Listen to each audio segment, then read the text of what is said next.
आंध्रमध्ये टीडीपीनी मुस्लिम समाजाला आरक्षण देण्यासाठी जी घोषणा केली होती त्याच्यावर ते कायम आहे असं वक्तव्य चंद्रबाबू नायडू यांचे सुपुत्र यांनी काल स्पष्टपणे केलेले आहे। भारतीय जनता पक्षच्या सोबत एनडीएमध्ये सामील घटक टीडीपी जर आंध्रामध्ये मुस्लिम समाजाला आरक्षण देण्यासाठी कटिबद्ध आहे अशी प्रतिक्रिया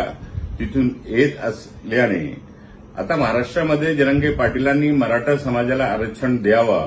ही जी मागणी केलेली ही मागणी आमची सर्वांची पूर्वीपासूनच आहे की महाराष्ट्रात असलेले मराठा समाज, मुस्लिम समाज, धनगर समाज या सर्व समाजाला जे मागासलेले समाज आहे त्यांना मागासलेल्यापणाच्या आधारावर आरक्षण मिळाला पाहिजे। तर महाराष्ट्र सरकारने सुद्धा महाराष्ट्रामध्ये ताबडतोब मराठा, मुस्लिम आणि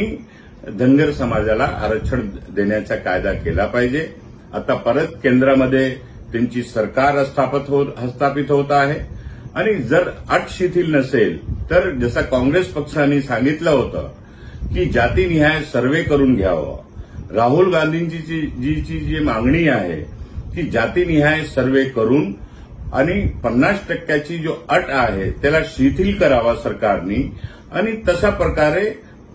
जे मागासलेला समाज आहे त्यांना आरक्षण द्यावा। तर मोदीजीची जी सरकार स्थापित होण्यासाठी कटिबद्ध झालेली आहे, देशाचे महामहिम राष्ट्रपतींनी त्यांना सरकार गठीत करण्यासाठी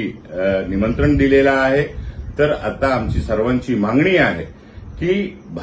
महाराष्ट्राची सरकार आणि केंद्राची सरकार यांनी मिळून ताबडतोब महाराष्ट्रामध्ये मराठा,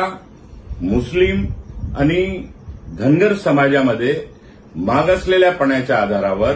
यांना आरक्षण दिला पाहिजे अशी प्रकारची आमची मागणी आहे।